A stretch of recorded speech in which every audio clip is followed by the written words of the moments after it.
JB here. Hope everyone's doing an outstanding Monday, July 14th. Talk quick about the market. Some names I'm looking at go from the S&P futures in the red here, down about, well, they were down about a third of a percent. Yeah, right around a third of a percent. Same with the NASDAQ. Small caps down about a half percent. On the heels of the news, right? The EU tariffs and Mexico tariffs came in with 35%, whatever it is. I wrote to watch this morning. I didn't even put the tariff news on there because it just seems like all that's going to get shaken off at some point. Yeah, maybe I'm naive or oblivious. I don't, whatever you want to call me. I don't, it just, that's how it feels like. I mean, if this came out in April, obviously there'd be a lot more volatility, but it's a huge week outside the tariff news. We have inflation data. So you have PPI data on CPI tomorrow, PPI on Wednesday, retail sales on Thursday, consumer confidence on Friday. Then we also have there's Fed speak mixed up upon that Tuesday, Wednesday. And then, of course, earnings season. Q2 earnings season kicks off.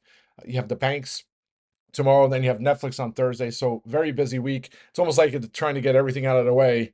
And as earnings season progresses, there's gonna be a lot of stuff over the next couple of weeks. And then, of course, the next big date is August 1st, right? It's when all those new tariffs will take effect. But take a look at the CPI and this nice little chart. I mean, if you take it from the Bureau, the PLS, Bureau of Labor Statistics. So this kind of shows the CPI expectations. So that is kind of like what the market's expecting. But if you read the headlines, this is what you just flip it upside down, right? It's kind of what you see on the headlines. Like everybody's waiting for the inflation to show up in the data from tariffs, right?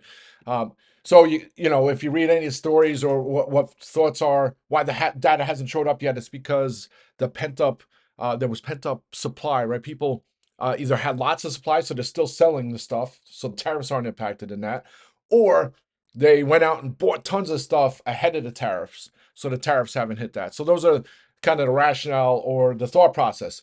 My thought process, and I think it's some of that, right? And some of it's like maybe the exporter took some of the hit on that. Maybe the importer took some of that as well, and then the end retailer or end company took the last half of it or the last part of it. So inflation is minimal. That would be the me glass half full kind of person looking at that perspective.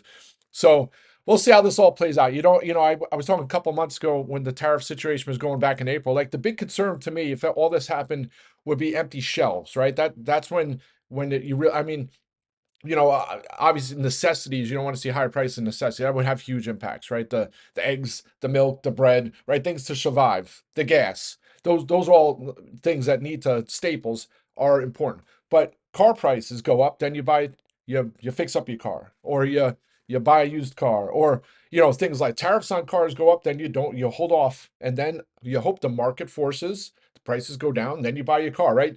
You hope the market forces control some of this as opposed to it just being all the headlines you hear how bad everything is going to be for the consumer. And maybe it is, right? I don't want to sit here and be naive, but the more I start to try and wrap my head around, I'm like, well, if a price of a toy goes up, then you buy the cheaper toy, or you buy one toy. You just think yourself around some of this stuff, and then you hope that the supply demand dynamics come in. And if there's not a lot of demand on a product, they figure out ways to lower the prices. If it's a price problem, they lower the prices.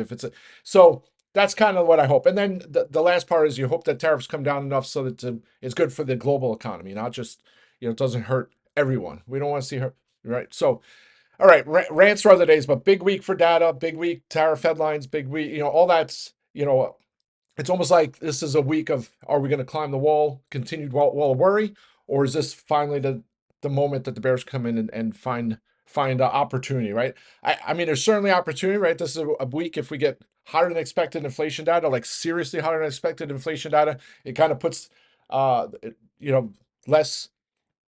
The Fed won't have to spin a possibility of rate cuts, right? They've already been holding strong, so you have to think that would be concerning for the markets. Markets would fall. But then on the flip side, I don't think hot or cold is going to matter much, because if it's hotter than expectations, you're going to have that shadow Fed chair coming out, say, oh, they should have cut rates already. That's some of the reason why they'll spin it however it's got to be. So it's kind of like a heads the rate's going to get cut, tails the rate's going to get cut scenario. So anyway, 617, 628 on the spot. That's kind of what I'm watching this week. If we do break 617, I'm not going to be sitting here thinking, hey, we can't fall, right? I mean, the market at some point is going to come under pressure since the epic rally. So I'll certainly be open to adding some spec puts. Probably similar instrument I've been using, SQQQ puts. Maybe some names that have been high flyers. I'm not going to sit there. And I always, back in April and even last year, I was using Broadcom as a great hedge instrument, right? As a hedge tool.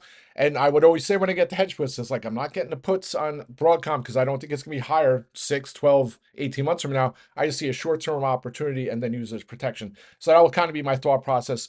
I'm not saying that's one of the names, but that could be certainly one that if things do go to the wayside, I'll be looking for opportunities there. Also, if no, take a look at US dollar. I think it was 7, 8 sessions in a row to the upside.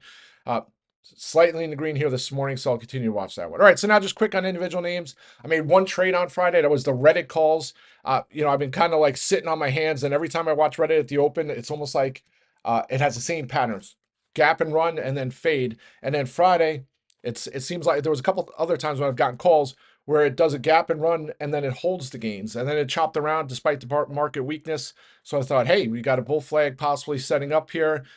In the back of my head, I think Reddit's going to be 165, 170, if not higher in the coming weeks. So on that premise, went and got some calls into this week.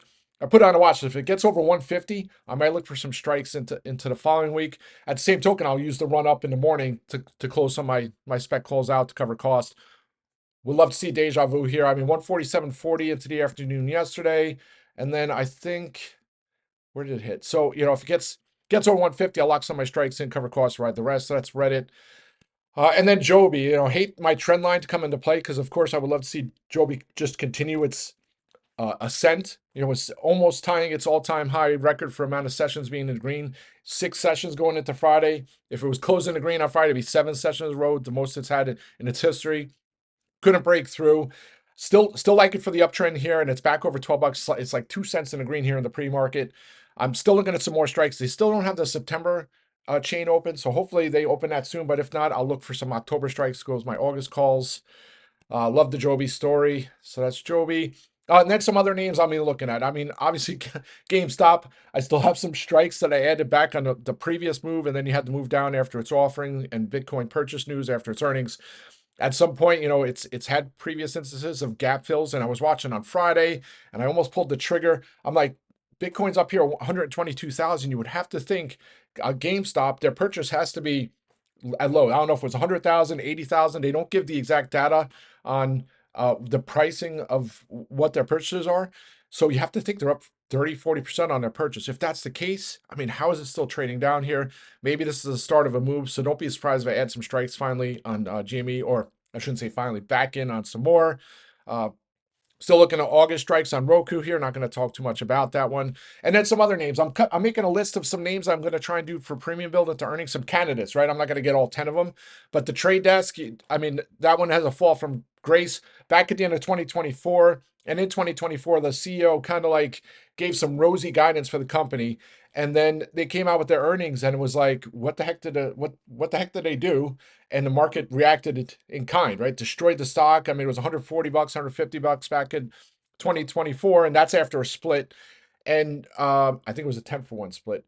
And then boom, destroyed all the way down to 60. And then they did another earnings, and boom, another leg to the downside. So it seems like that kind of like pulled the Band-Aid off, rinsed off all the negative karma. And then they had their earnings in May, and boom, gave back, recouped some of the losses, but not a lot. I mean, it's still trading down here at $75. I think there's another opportunity. If there's another solid quarter, kind of got all the negative situation out of the way from the start of the year, and I think maybe it can recoup some of the loss all the way up to the 200-day moving average back in the 90s. They won't report until, I think they report actually July 31st. I'll have to take a look. Don't be surprised they had some strikes there for some premium build into earnings. And also, you take a look at earnings too. It got all the way up to $80, and it's kind of been chopping around. So there might be an opportunity for it to overshoot that $80 before earnings, capture some premium, close some out to cover costs, right? The rest. That'd be the plan. Dell hasn't announced their day two. It'll probably be in the back of all at the end of into August. I still think it trades up near 139 before that. Still have some strikes into that expire this week. I'll continue to look for opportunities to add some there. Not much to add here on TripAdvisor too. It's somebody's down here at 17. It's a little bit underneath. Bank of America initiated. I don't even know what that says there. Oh, Neutral rating, $19 price target. How do you have a $19 price target with the stock at 18 bucks and it's neutral rated and the stock is up substantially? I mean, it's $13 in July. I mean, at the start of July, that's just mind-boggling to me. But still like Trip here. I'm still looking for some later dated strikes. Got to close out the rest of my 17s. Hopefully I'll get a chance over 18 bucks here today. And then other earnings names, right? Dexcom, I was talking about last week. Oh, actually on Friday's watches, closed down 2.5%. No news that I could see on Friday. Another name that kind of, they went the wrong way, kind of focused on type 2 diabetes, and then they took it on the chin the first couple months and end of last year and into this year. One of those rebound plays, well positioned. I think that one does well, so don't be surprised if I add some strikes. I was looking Friday, I passed.